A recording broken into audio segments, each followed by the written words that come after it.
मनुष्य स्वभाव से सुख चाहते हैं, दुख का लेश मात्र भी नहीं चाहते। सुख और दुख का संबंध हमारे मन के साथ है। यदि हमारा मन प्रसन्न है, तृप्त है, शांत है, तो संसार के पदार्थ हमें सुख देंगे, हमें भी सुख की प्राप्ति होगी।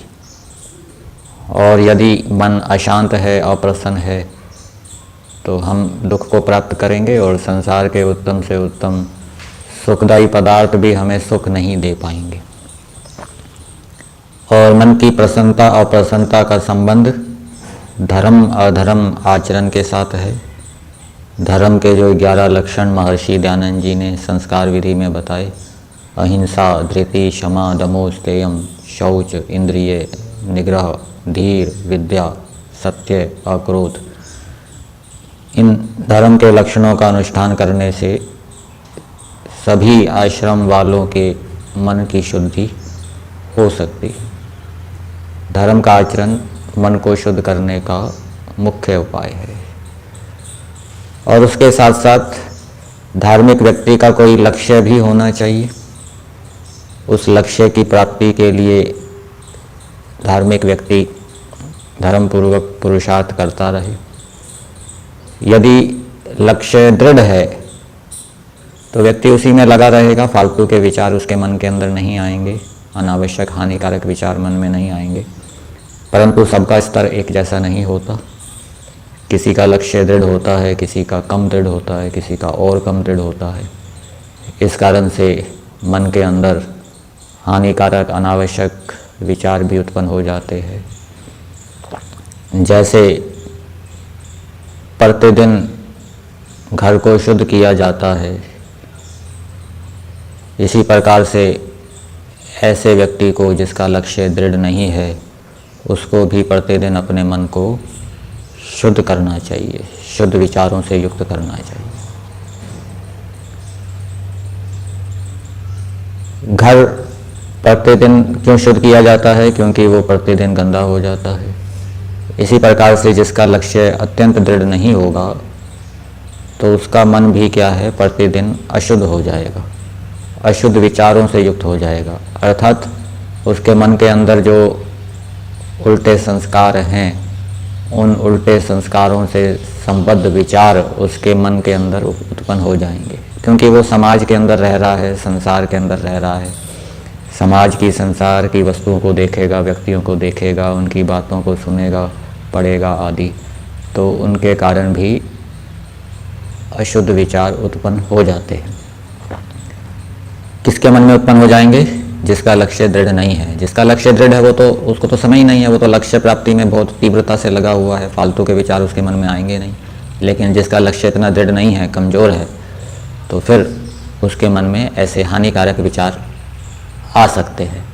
तो ऐसी परिस्थिति में ऐसे व्यक्ति को प्रतिदिन अपने मन को शुद्ध करना चाहिए, प्रतिदिन मन में झाड़ू लगानी चाहिए।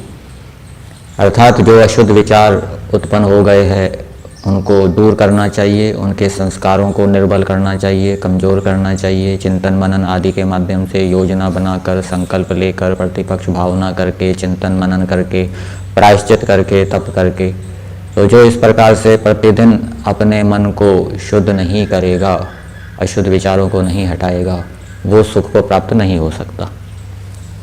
ऐसा आजकल के वैज्ञानिकों के विषय में बताया जाता है कि मन नाम की कोई वस्तु नहीं है, केवल विचार ही होते हैं, मन कोई यंत्र नहीं है। तो उनकी ये बात वेद आदि शास्त्रों के विरुद्ध है, क्योंकि विचार बिना आधार के नहीं हो सकते। जैसे चित्र होता है, उसके लिए भी किसी आधार की अपेक्षा होती है, ऐसे ही विचार का भी कोई आधार होना चाहिए। और वो जो आधार है वो क्या है? मन है। योगः चित्तवृत्ति निरोधः। मन के अंदर जो विचार उत्पन्न होते हैं, वृत्तियाँ उत्पन्न होती है, उनको रोकना, ये क्या है? योग है। ये वृत्तियाँ, ये विचार, इनका आधार चित्त है, मन है।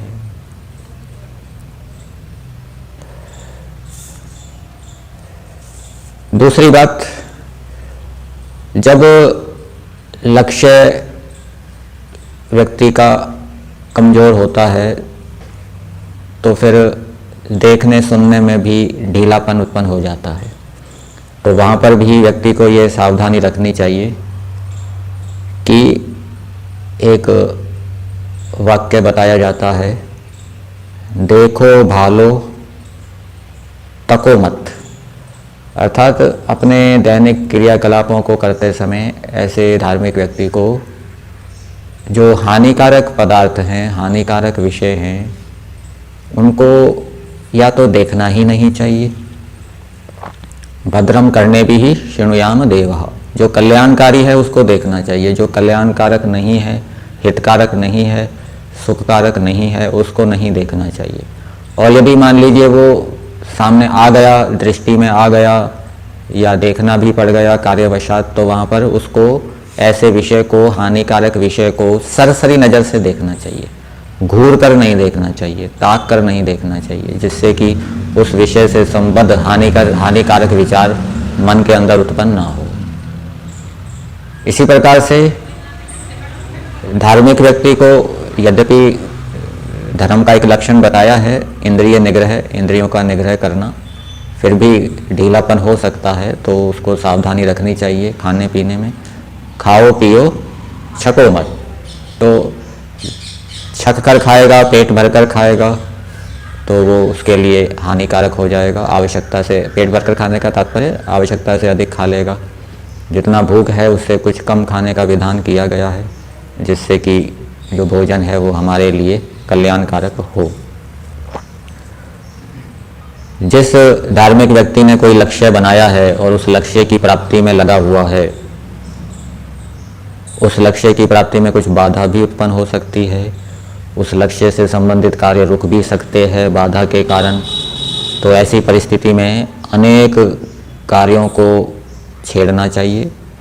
कोई एक कार्य छेड़ रखा है लक्ष्य बनाकर और वो कार्य किसी बाधा के कारण रुक गया, दूसरा कोई कार्य सामने है ही नहीं, ऐसी परिस्थिति में समय और शक्ति का सदुपयोग नहीं हो पाएगा, व्यक्ति खाली हो जाएगा और खाली होने के कारण उसके अंदर अनावश्यक हानिकारक विचार मन के अंदर आएंगे। जैसे कि आपने सुना भी होगा, खाली मन शैतान का घर। तो एक लक्ष्य से संबद्ध कार्य रुक गए, तो यदि दूसरे लक्ष्य बने होंगे, दूसरे कार्य उसने छेड़ रखे होंगे, उनसे संबंधित योजनाएं बना रखी होगी, तो वो दूसरे कार्य को छेड़ देगा, उसमें लग जाएगा। तो इस प्रकार से उसके मन के अंदर हानिकारक जो विचार हैं वो उत्पन्न नहीं होंगे। तो इस प्रकार से मन को शुद्ध करने का उपाय करना चाहिए, धर्म का आचरण करना चाहिए, अनेक कार्य हमारे दिमाग में होने चाहिए, अनेक योजनाएं हमारे दिमाग में होने चाहिए, अनेक लक्ष्य हमारे दिमाग में होना चाहिए। फिर किसी एक लक्ष्य को लेकर उसमें बड़ी तत्परता से, उत्साह से, पुरुषार्थ से लगना चाहिए। और मान लीजिए उस लक्ष्य में कोई बाधा उत्पन्न हो गई उसके कार्यों में, तो दूसरे कार्य को छेड़ देना चाहिए, फिर उसमें लग जाना चाहिए। तो इस प्रकार से धार्मिक व्यक्ति यदि व्यस्त रहेगा तो उसके मन के अंदर हानिकारक विचार उत्पन्न नहीं होंगे। और कभी कभी किसी लक्ष्य की प्राप्ति में जो तत्परता होती है, उत्साह होता है, उसकी कमी के कारण भी व्यक्ति फिर ढीला पड़ जाता है, देखने सुनने में असावधानी करने लग जाता है। तो वहाँ पर भी उसको ये ध्यान रखना चाहिए कि जो हानिकारक विषय हैं उनको वो सरसरी नज़र से देखे जाने, विशेष रूप से उनको जानने का प्रयास ना करें। तो ऐसा करने से वो हानिकारक विचारों से बच जाएगा, उसका मन शुद्ध रहेगा और मन के शुद्ध होने से उसको सुख की प्राप्ति होगी।